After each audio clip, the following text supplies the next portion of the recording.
Assalamualaikum warahmatullahi wabarakatuh. Waalaikumsalam Kami, warahmatullahi wabarakatuh. kami dari kelompok 7 ingin mempresentasikan dari hasil diskusi kami yaitu tentang pembangkit tenaga listrik. Adapun dari nama-nama anggota kelompok kami yaitu yang pertama Rifki Ridala, yang kedua Herem Perdana, ketiga Yuda Tegar Pratama, keempat Kevin Andreas, yang kelima Albert Madiansa.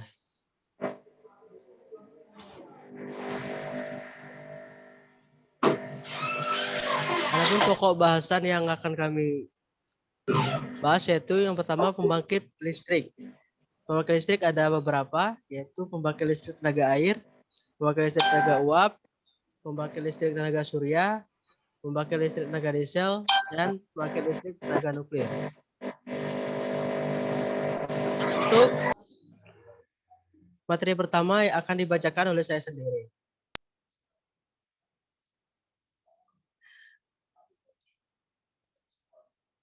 Pembangkit listrik. Listrik adalah salah satu energi yang saat ini sangat dibutuhkan baik secara personal, industri, pabrik, dan berbagai hal dalam sains. Untuk itu tenaga energi itu sendiri dapat dibangkitkan dengan sumber yang besar. Berikut jenis-jenis pembangkit tenaga listrik. Yang pertama, pembangkit listrik tenaga air. Kedua, pembangkit listrik tenaga uap. Tiga, pembangkit listrik tenaga surya. Empat, pembangkit listrik tenaga diesel. Lima, pembangkit listrik tenaga nuklir. Dan pembangkit listrik tenaga air. Pengertian tenaga air dalam bahasa Inggris yaitu hydropower adalah energi yang diperoleh dari air yang mengalir. Pada dasarnya, air di seluruh permukaan bumi bergerak atau mengalir. Di alam sekitar kita, kita mengetahui bahwa air memiliki siklus di mana menguap, kemudian terkondensasi menjadi awan, air akan jatuh sebagai hujan. Setelah ia memiliki massa yang cukup, air yang jatuh di dataran tinggi akan terakumulasi menjadi aliran sungai. Aliran sungai ini menuju ke laut. Memakai listrik tenaga air. Di laut juga terdapat gerakan, yaitu gelombang pasang, ombak, dan arus laut. Gelombang pasang dipengaruhi oleh gravitasi bulan, sedangkan ombak disebabkan oleh angin yang berhembus di permukaan laut, dan arus laut disebabkan oleh perbedaan kerapatan massa jenis, suhu dan tekanan, serta rotasi bumi. Energi listrik yang berasal dari energi kinetik disebut hidroelektrik. Hidroelektrik ini menyumbang sekitar 715.000 MW atau sekitar 19% kebutuhan listrik dunia. Bahkan di Kanada, 61% kebutuhan listrik negara berasal dari hidroelektrik. Saat ini, para peneliti juga mencari kemungkinan hidroelektrik yang berasal dari arus laut dan gelombang pasang. Semoga hal tersebut berhasil dan kita dapat memelihara bumi yang kita cintai ini. Prinsip kerja pembangkit listrik tenaga air yaitu pada prinsipnya PLTA mengolah energi potensial air diubah menjadi energi kinetis. Dengan adanya heat, lalu energi kinetis ini berubah menjadi energi mekanis dengan adanya aliran air yang menggerakkan turbin. Lalu energi mekanis ini berubah menjadi energi listrik melalui perputaran rotor pada generator. Jumlah energi listrik yang bisa dibangkitkan dengan sumber daya air tergantung pada dua hal, yaitu jarak tinggi air dan berapa jumlah air yang mengalir. Baling-baling pada turbin, seperti yang telah dijelaskan di atas adalah elemen yang hanya akan berputar dan menghasilkan energi. Energi yang dihasilkan oleh pergerakan baling-baling turbin berupa energi panas. Energi panas itulah yang kemudian diproses kemudian menjadi energi listrik yang dimanfaatkan dapat kita rasakan sehari-hari. Itu artinya pergerakan baling-baling turbin dipengaruhi oleh jumlah air yang ada di waduk atau bendungan. Semakin banyak jumlah air yang terdapat di waduk atau bendungan tersebut, maka air panas yang dihasilkan pun otomatis akan semakin besar. Sebaliknya, semakin kecil debit air, maka kekuatan baling-baling berputar pun akan semakin kecil. Jenis-jenis pembangkit listrik tenaga air.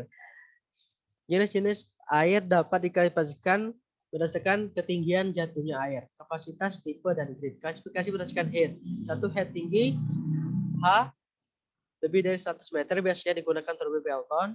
Kedua, head menengah 30 sampai 100 meter biasanya digunakan turbin cross flow. Ketiga, head rendah 2 sampai 30 meter biasanya digunakan di turbin propeller. Berdasarkan tinggi terjun PLTA. PLTA jenis terusan atau waterway, tenaga listrik dibangkitkan dengan cara memanfaatkan tinggi terjun dan kemiringan sungai. Yang kedua, PLTA jenis dam atau bendungan membangkitkan energi potensial dengan yang lebih besar sebagai pembangkit listrik. Yang ketiga, PLTA jenis terusan dam atau campuran, energi potensial yang diperoleh dari bendungan dan terusan. PLTA berdasarkan aliran sungai. Yang pertama, PLTA jenis aliran sungai langsung atau run upriver. PLTA dengan kolam pengatur regulatory fund.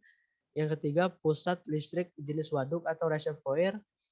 Yang terakhir, PLTA jenis pompa atau pumped storage. Komponen dasar pada pembangkit listrik tenaga air yang pertama turbin, fungsi untuk mengubah energi potensial menjadi energi mekanik. Yang kedua, generator dihubungkan ke turbin dengan bantuan poros dan gearbox, memanfaatkan perputaran turbin untuk memutar kumparan magnet di dalam generator sehingga terjadi pergerakan elektron yang membangkitkan arus AC. Prinsip kerja PLTA dan konversi energi. Pada prinsipnya, PLTA mengolah energi potensial air diubah menjadi energi kinetis dengan adanya heat. Lalu energi kinetis itu berubah menjadi energi mekanis dengan adanya aliran yang menggerakkan turbin. Lalu energi mekanis ini berubah menjadi energi listrik melalui perputaran rotasi pada generator. Jumlah energi listrik yang bisa dibangkitkan dengan sumber daya air tergantung pada dua hal, yaitu jarak tinggi air, head, dan beberapa besar jumlah air mengalir atau debit. Untuk bisa menghasilkan energi dari air harus melalui beberapa tahapan perubahan energi, yaitu yang pertama energi potensial, yang kedua energi kinetis, yang ketiga energi mekanis, dan yang terakhir energi listrik. Trafo atau transformator digunakan untuk kenaikan tegangan arus bolak-balik AC agar listrik dapat banyak terbuang saat dialihkan melalui transmisi. Trafo yang digunakan adalah trafo step up. Transmisi berguna untuk mengalihkan listrik dari PLTA ke rumah-rumah atau industri. Sebelum listrik kita pakai, tegangannya diturunkan lagi dengan trafo step down. PLTA merubah energi yang disebabkan gaya jatuh air untuk menghasilkan listrik. Turbin mengkonversi tenaga listrik jatuh air ke dalam daya mekanik. Kemudian generator mengkonversi daya mekanik tersebut dari turbin ke dalam tenaga elektrik. Jenis PLTA bermacam-macam, mulai dari berbentuk mikrohidro dengan kemampuan mensuplai untuk beberapa rumah saja, sampai berbentuk raksasa seperti bendungan Caracas yang menyediakan listrik untuk berjuta-juta orang. Untuk yang kedua akan dibacakan oleh Rifki Ridala. Kepada Rifki Ridala, saya persilakan. Pembangkit listrik tenaga uap. Pembangkit listrik tenaga uap atau yang sering disebut dengan PLTU adalah pembangkit yang mengandalkan energi kinetik dari uap untuk menghasilkan energi listrik. Bentuk utama dari pembangkit listrik jenis ini adalah generator yang dihubungkan ke turbin yang digerakkan oleh tenaga kinetik dari uap panas atau kering. Pembangkit listrik tenaga uap menggunakan berbagai macam bahan bakar, terutama batu bara dan minyak bakar, serta MFO untuk startup awal.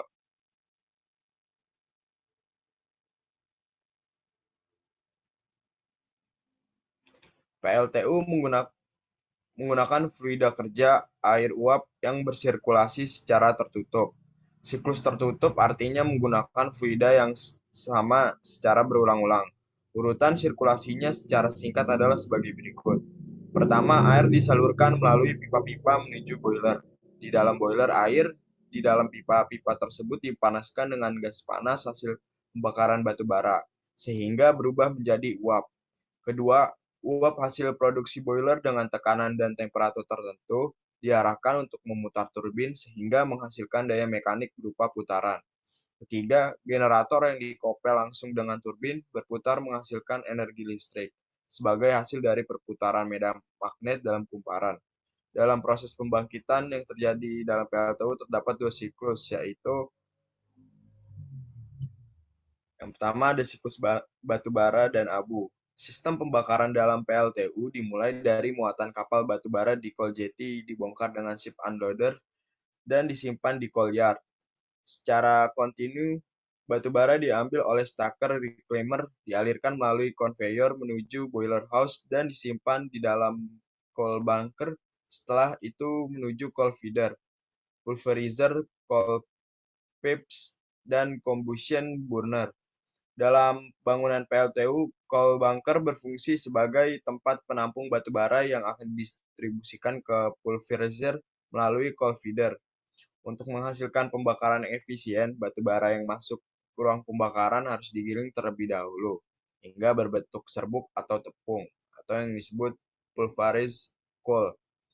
Penggilingan batu bara menjadi serbuk dilakukan mill pulverizer yang dikenal juga dengan nama ball mill. Batu bara digiling hingga berukuran 200 mesh atau 200 bagian per inci. Batu bara yang sudah digiling menjadi serbuk ditiup dengan udara panas atau udara primer dari pulverizer menuju combustion burner melalui pipa-pipa coal piping. Pada saat startup, pembakaran tidak langsung dilakukan dengan batu bara, tetapi terlebih dahulu menggunakan bahan bakar minyak atau fuel oil. Baru setelah beban mencapai 30%, batu bara pelan-pelan mulai masuk menggantikan minyak. Tetapi kenyataannya di lapangan baru bisa bila beban lebih dari 50%.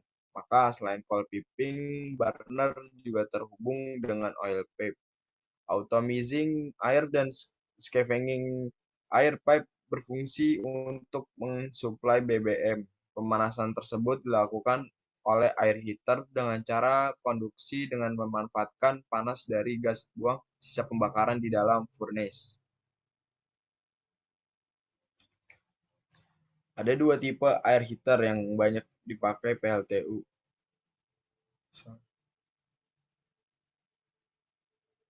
Yang pertama air heater tipe tubular. Banyak dipakai di PLTU yang berkapasitas kecil, sedangkan air heater tipe rotary lebih dipilih untuk PLTU kapasitas besar. Primary air vents berfungsi untuk menghasilkan primary air atau udara primer yang diperlukan untuk mendorong serbuk batu bara dari pulverizer ke burner. Flue gas system adalah bagian yang sangat penting untuk menjaga agar PLTU tidak menyebabkan polusi berlebihan kepada lingkungan. Elektrostatik presipitator adalah alat penangkap debu batu bara. Sebelum dilepas ke udara bebas, gas buang sisa pembakaran batu bara terlebih dahulu melewati elektrostatik presipitator untuk dikurangi semaksimal mungkin kandungan debunya. Yang kedua itu ada siklus air dan uap. Pertama, air dari laut dipompa yang dialirkan melalui pipa dan masuk ke proses desalinasi. Setelah air tidak mengandung garam, maka air dipompa menuju tangki make up water tank. Kemudian air dipompa menuju demin water tank. Sensor air yang berasal dari demin water tank kemudian akan bercampur dengan air yang berasal dari uap air sisa turbin. Fungsinya untuk memanaskan air supaya suhunya layak untuk diproses di deaerator. Agar proses pelepasan ini berlangsung sempurna, suhu air harus melebihi suhu yang disyaratkan. Oleh karena itulah, selama perjalanan menuju deaerator, air mengalami beberapa proses pemanasan oleh peralatan yang disebut LP atau low pressure heater. Dari pemanasan tersebut akan terdapat sisa-sisa pembakaran yang berupa gas. Gas sisa tersebut akan dibuang melalui cerobong asap. Setelah terbentuk, maka uap tersebut masih berupa uap jenuh. Uap tersebut tidak akan kuat untuk memutar turbin. Sebelumnya, uap tersebut akan disimpan di dalam steam drum yang berfungsi sebagai penampungan uap air sebelum menuju superheater. Supaya uap tersebut bisa menggerakkan turbin uap, akan dialirkan menuju superheater. Dalam superheater uap tersebut akan dihilangkan kadar airnya, sehingga uap tersebut benar-benar kering. Di dalam boiler juga terdapat economizer. Economizer berfungsi untuk menyerap gas hasil pemanasan superheater yang akan digunakan untuk memanaskan air pengisi sebelum masuk ke main drum.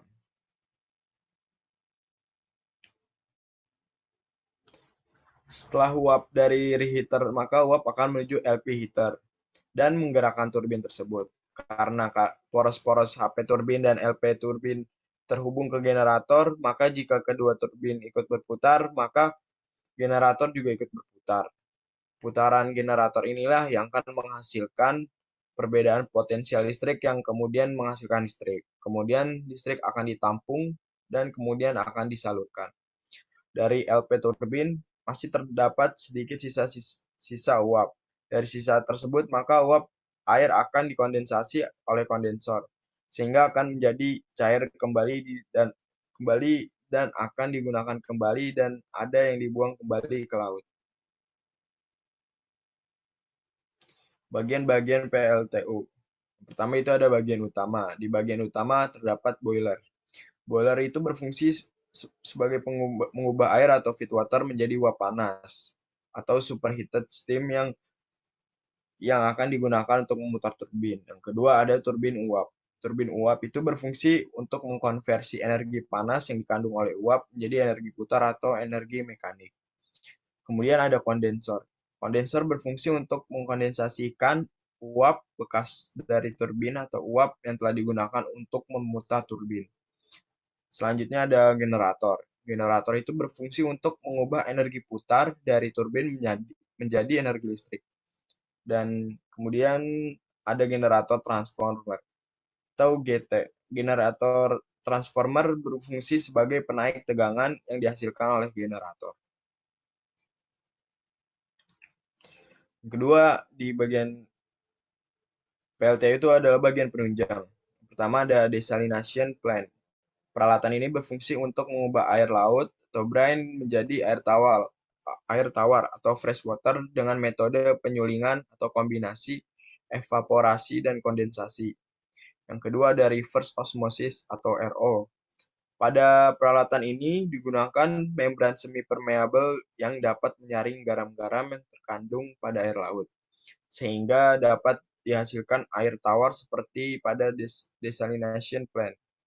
Kemudian ada demineralizer plant, berfungsi untuk menghilangkan kadar mineral atau ion yang terkandung dalam air tawar. Air sebagai fluida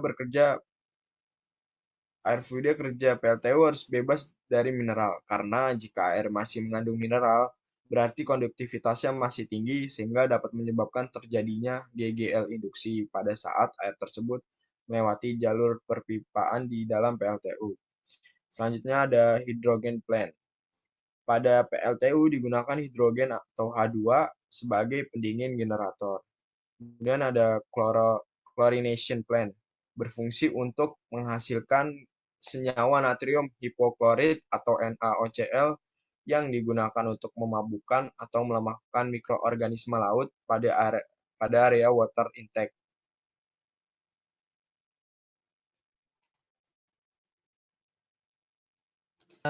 Untuk pembangkit listrik tenaga surya akan dibacakan oleh Yuda Tegar Pratama. Kepada Yuda, saya persilakan. Pembangkit listrik tenaga surya. 1. Pemusatan energi surya. Sistem pemusatan energi surya Concentrated Solar Power CSP menggunakan lensa atau cermin dan sistem pelacak untuk memfokuskan energi matahari dari luasan area tertentu ke suatu titik panas yang terkonsentrasi lalu digunakan sebagai sumber panas untuk membangkitkan listrik, biasa yang memanfaatkan panas untuk menggerakkan generator. Sistem pada parabola, lensa reflektor Fresnel, dan menara surya adalah teknologi yang paling banyak digunakan. Fluida yang kerja dipanaskan bisa digunakan untuk menggerakkan generator atau turbin uap konvensional hingga mesin Stirling atau menjadi media penyimpanan panas.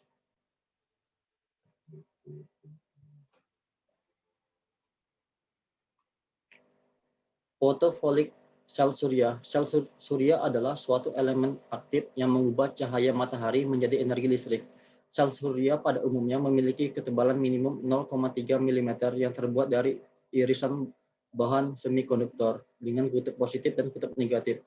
Prinsip dasar membuat sel surya adalah memanfaatkan efek fotovoltaik, yaitu suatu efek yang dapat mengubah langsung cahaya matahari menjadi energi listrik. Bagian utama pengubah energi sinar matahari menjadi listrik adalah absorber, penyerap. Meskipun demikian, masing-masing lapisan juga sangat berpengaruh terhadap efisiensi dari sel surya. Sinar matahari terdiri dari berbagai macam jenis gelombang elektromagnetik yang secara spektrum radiasi panas matahari mempunyai panjang gelombang 10 sampai 7 sampai dengan 10 sampai 5 frekuensi 1014 sampai dengan 1015 Hz atau Hertz, dan energi foton 10 kurang 1 sampai dengan 101 eV. Oleh karena itu, absorber di sini diharapkan dapat menyerap banyak mungkin solar radiation yang berasal dari cahaya matahari. Bahan pembentuk sel surya silikon monokristal, sel surya silikon polikristal, dan sel surya silikon ASI. Sel surya banyak lapisan dan sel surya gallium arsenide. Faktor-faktor yang mempengaruhi sel surya. Yang pertama, pengaruh intensitas cahaya matahari terhadap arus dan tegangan. Intensitas cahaya matahari mempengaruhi karakteristik arus tegangan pada sel surya. Pengaruh intensitas cahaya matahari terhadap arus yang dihasilkan lebih besar dibandingkan dengan tegangan terminalnya. 2. Pengaruh suhu terhadap arus dan tegangan. ISC adalah mengalami perubahan dengan meningkatnya suhu. Kenaikan suhu lebih 0,04% per derajat Celcius, sedangkan V akan mengalami perubahan yang besar. Pengurangan tegangan kurang lebih 0,3% per derajat Celcius. 3. Pengaruh luas permukaan sel surya terhadap daya. Luas sel surya mempengaruhi daya yang dihasilkan oleh sel surya tersebut. Dalam hal ini hubungannya adalah linear. Misalnya, sel surya dengan luas penampang 100 cm, dayanya akan 2 kali lebih besar dibandingkan dengan sel surya luasnya 50 cm. Dan terakhir, pengaruh posisi cahaya matahari terhadap daya. Cahaya matahari yang mengenai permukaan N sel surya akan maksimal bila cahayanya jatuh pada permukaan sel surya dan tegak lurus. Karena matahari terus mengorbit pada lintasan tertentu, maka hal ini sulit dilakukan. Prinsip kerja sel surya. Prinsip kerja sel surya adalah ketika sebuah foton atau lebih masuk ke dalam sel surya yang terdiri dari lapisan semikonduktor seperti pada gambar, maka akan menghasilkan pembawa muatan bebas berupa elektron dan hole. Foton yang masuk berasal dari radiasi matahari. Jika pembawa muatan dapat mencapai daerah ruang muatan sebelum terjadi rekombinasi, maka akibat oleh muatan listrik yang ada akan dipisahkan dan dapat bergerak menuju kontaktor. Jika terdapat kawat penghubung antar kontaktor, maka dapat dihasilkan arus. Bahan yang digunakan dalam pembuatan sel surya banyak variasi. Silikon memiliki indeks bias bahan yang tinggi, maka akibatnya pada permukaan terjadi rugi refleksi yang besar sampai 30%. Oleh karena itu, untuk memindahkan rugi tersebut, maka pada permukaan dilapisi dengan lapisan anti refleksi atau lapisan AR Sihana 2007. Cara kerja PLTS. Energi sinar matahari dikonversi menjadi energi listrik, baik dengan cara langsung maupun tidak langsung. Energi listrik yang dihasilkan kemudian disimpan dalam sebuah baterai berupa akumulator. Proses pengisian baterai dikendalikan menggunakan sebuah sistem kontrol yang biasa disebut Battery Control Unit (BCU). Fungsi dari BCU adalah untuk menjaga kestabilan tegangan yang masuk ke baterai dan mengindikasi keadaan baterai kosong atau penuh. Sebelum dimanfaatkan untuk menukli tegangan AC, listrik yang tersimpan dalam baterai harus melewati inverter terlebih dahulu. Dalam hal ini, inverter berfungsi sebagai tegangan DC menjadi AC.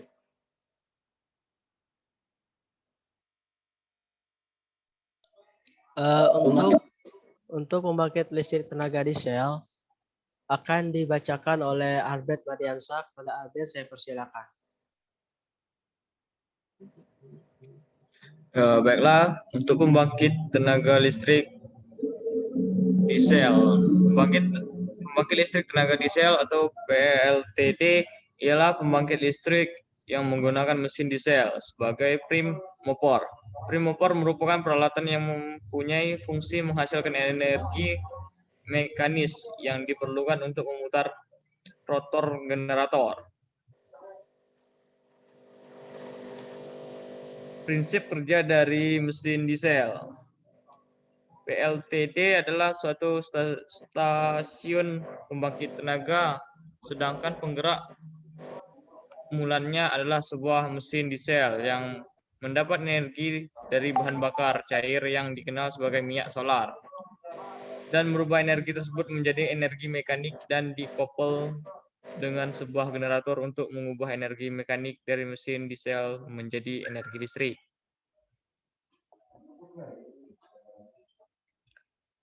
Proses kerja mesin 4 langkah. Mesin diesel merupakan mesin yang proses penyalaan bahan bakar terbakar sendiri tanpa bantuan alat untuk penyalaan. Proses ini terjadi akibat tekanan kompresi yang tinggi, sehingga temperatur dalam ruangan bakar naik. Kemudian bahan bakar dikabutkan dan bahan bakar mudah menyala dengan sendirinya. Mesin diesel disebut compression ignition engine atau motor dengan bahan bakar penyalaan sendiri. Sistem pembakaran. Pada motor diesel, proses siklus pembakaran diawali seperti yang telah dijelaskan di atas, dan proses masuknya bahan bakar terjadi pada langkah kompresi, di mana bahan bakar tersebut sudah berubah menjadi kabut karena suatu proses yang disebut proses pengabutan. Dan pada akhir dari proses pengabutan, bahan bakar yang telah berubah menjadi kabut tidak langsung disuplai ke ruang bakar, melainkan berkumpul di ruang muka. Barulah kemudian menuju ke ruang bakar. Bahan bakar yang telah berubah menjadi kabut dapat terbakar akibat dari proses udara bakar.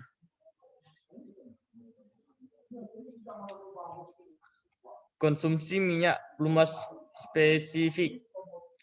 Pemakaian minyak pelumas spesifik prinsipnya sama dengan pemakaian bahan bakar spesifik, yaitu pemakaian minyak pelumas yang digunakan sebenarnya selama memproduksi setiap satuan tenaga listrik atau kWh yang dibangkitkan. Pemakaian minyak pelumas spesifik merupakan nilai perbandingan atau pembagian antara pemakaian minyak pelumas sebenarnya selama operasi dan di hasil produksi tenaga listrik bruto secara keseluruhan yang dihasilkan oleh generator dalam satuan liter atau kWh. Besarnya pemakaian minyak pelumas dapat kita lihat seperti pada SPL per 79 1987. Pemakaian minyak pelumas spesifik atau specific low oil consumption atau disingkat SLC. Faktor waktu pemeliharaan. Yang dimaksud dengan waktu pemeliharaan adalah jumlah waktu secara kumulatif yang digunakan bermacam-macam atau jenis pemeliharaan terhadap SPD selama periode pemeliharaan dengan tujuan mempertahankan untuk kinerja agar SPD dapat beroperasi secara optimal dan aman. Pemanfaatan energi nuklir sebagai pembangkit listrik telah merupakan bagian penting dari program listrik nasional berbagai negara, terutama untuk mengantisipasi makin menipisnya sumber energi fosil. Dalam kurun waktu 60 tahun terakhir telah tercapai kemajuan yang meyakinkan dalam pengembangan dan pemanfaatan teknologi nuklir. Tidak saja di negara-negara maju seperti Amerika Serikat, negara Eropa Barat, dan Jepang, tetapi juga di beberapa negara berkembang seperti Korea Selatan, Cina, Argentina, Brazil, dan India. PLTN beroperasi dengan prinsip yang sama seperti PLK. Hanya panas yang digunakan untuk menghasilkan uap, tidak dihasilkan dari pembakaran fosil, tetapi dihasilkan dari reaksi pembelahan inti bahan fisil uranium dalam suatu reaktor nuklir. Tenaga panas tersebut digunakan untuk membangkitkan uap di dalam sistem pembangkit uap, sistem generator.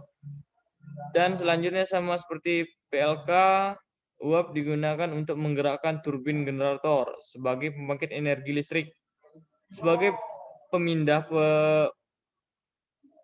panas, digunakan air untuk disirkulasikan secara terus-menerus selama PLTN beroperasi. Proses pembangkitan listrik ini tidak membebaskan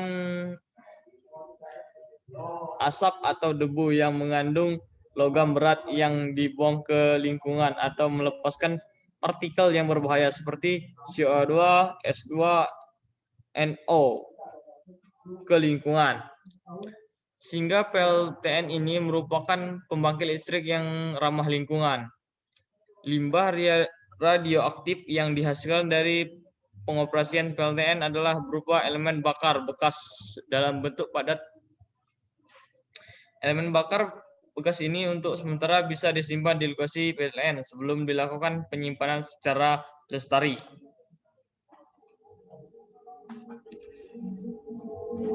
Pembelahan inti. Panas yang dipergunakan untuk membangkitkan uap diproduksi dari pembelahan inti atom yang dapat diuraikan sebagai berikut. Apabila suatu neutron dihasilkan dari sumber neutron tertangkap oleh inti atom U-235, inti atom akan terbelah menjadi 2 atau 3 bagian fragmen energi.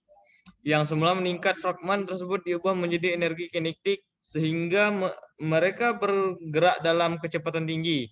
Karena fragmen-fragmen itu berada dalam struktur kristal uranium, maka geraknya diperlambat. Dalam pemrosesan perlambatan inilah energi kinetik dikompresi menjadi energi panas. Energi termal pembelahan 1 kilogram 235 murni sekitar 7 miliar kakal atau setara dengan energi termal yang dihasilkan dari pembakaran 4 juta kilogram atau 2.400 ton batu bara. Selain fragmen-fragmen tersebut, reaksi pembelahan inti juga menghasilkan 2 atau 3 neutron yang dilepas dalam kecepatan 10.000 km per detik. Neutron-neutron ini disebut neutron cepat yang mampu bergerak bebas tanpa dirintangi oleh atom-atom uranium atau atom-atom kolongsongnya. Panas yang dihasilkan dari reaksi pembelahan didinginkan oleh air bertekanan 160 atm dalam suhu 300 Celcius derajat secara terus-menerus dipompa ke dalam reaktor melalui saluran pendingin reaktor. Tidak hanya sebagai pendingin, air juga berfungsi sebagai moderator, yaitu medium yang memperlambat neutron.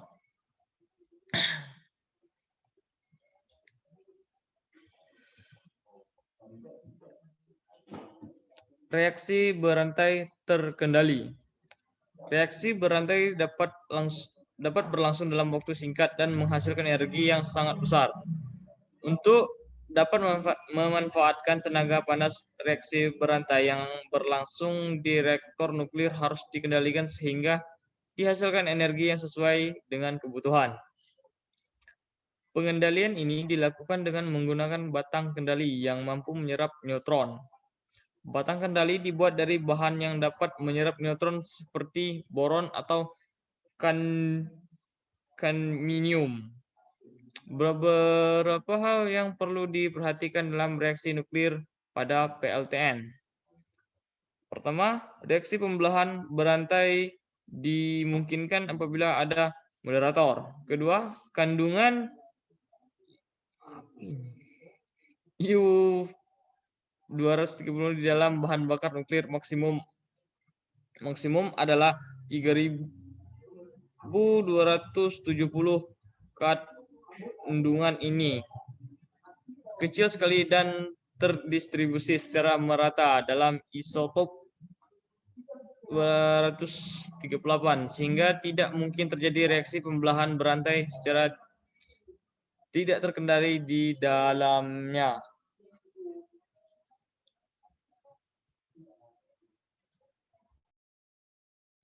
Untuk selanjutnya akan dibacakan oleh Rifki Ridala. Bagi Rifki Ridala, saya persilakan. Manfaat listrik bagi kehidupan. Yang pertama, manfaat listrik bagi kehidupan itu memiliki manfaat yang sangat besar untuk menopang kehidupan manusia saat ini. Tak hanya sebagai penerang di malam hari, kehadiran listrik juga mampu membawa perkembangan teknologi informasi semakin pesat. Yang kedua, di antara berbagai manfaat listrik dalam kehidupan sehari-hari, berikut yang paling membawa dampak besar pada kehidupan manusia. Yang pertama ada sebagai penerangan. Tak dapat dipungkiri bahwa peranan utama listrik dalam kehidupan adalah untuk penerangan, utamanya di malam hari. Berkat hadirnya listrik, kini orang tak perlu berurusan dengan kegelapan lagi, meski dulu pun banyak cara yang dilakukan untuk mengatasi gelap, baik dengan menyalakan obor ataupun lampu minyak. Namun kehadiran listrik membuat semuanya lebih mudah dengan keamanan lebih terjamin. Kedua, sebagai sumber energi. Saat ini, makin banyak peralatan yang memanfaatkan listrik sebagai sumber energi utamanya. Bahkan nyaris seluruh peralatan dan aktivitas manusia saat ini melibatkan listrik di dalamnya, entah untuk menghidupkan peralatan elektronik di rumah atau untuk menunjang aktivitas lain.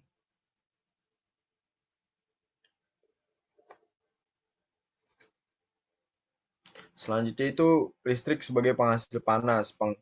Pemanfaatan listrik untuk media penghasil panas kini makin banyak diterapkan. Jika dulunya hanya ada setrika listrik yang mengantarkan arus listrik melewati nikel dan elemen penghasil panas. Kini semuanya makin berkembang, tak hanya setrika saja. Muncul inovasi penanak nasi, pengering rambut, bahkan kompor listrik telah menjadi barang umum yang digunakan masyarakat.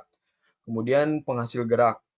Dalam penggunaan listrik pada peralatan rumah tangga, banyak yang memanfaatkan energinya untuk menghasilkan gerak, seperti pada motor, mobil, kipas angin, dan sebagainya. Penggunaan energi dari arus listrik untuk berbagai peralatan di atas dinilai lebih ramah lingkungan karena tidak menimbulkan pencemaran. Terlebih untuk urusan transportasi, terobosan mobil listrik masih terus digalakkan untuk mengurangi penggunaan minyak bumi. Kemudian sebagai penghasil suara, kamu tentu telah akrab dengan mikrofon dan speaker. Keduanya merupakan wujud nyata pemanfaatan arus listrik sebagai pengolah dan penghasil suara. Dengan menggunakan kedua perangkat ini, kamu bisa mendengar lebih jelas dan berbicara lebih keras tanpa harus mengeluarkan tenaga ekstra. Selanjutnya, pengubah data.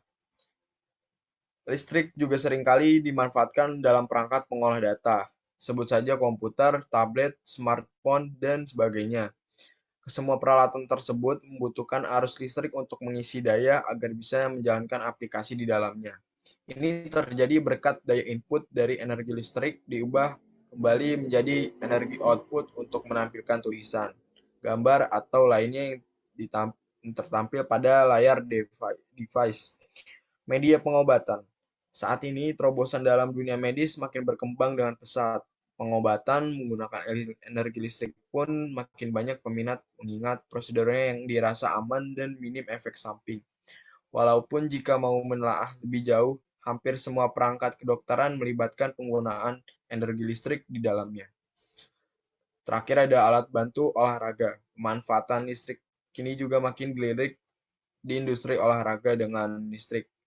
Olahraga bisa dilakukan dengan lebih optimal, tak hanya mengandalkan usaha keras saja. Salah satu yang mulai sering digunakan saat ini adalah EMS atau Electrical Muscle Simulation.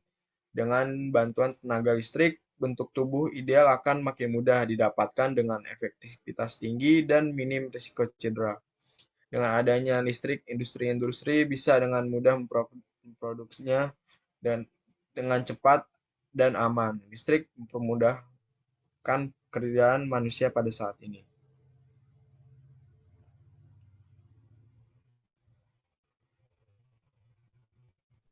Baiklah, itu saja presentasi dari kelompok kami.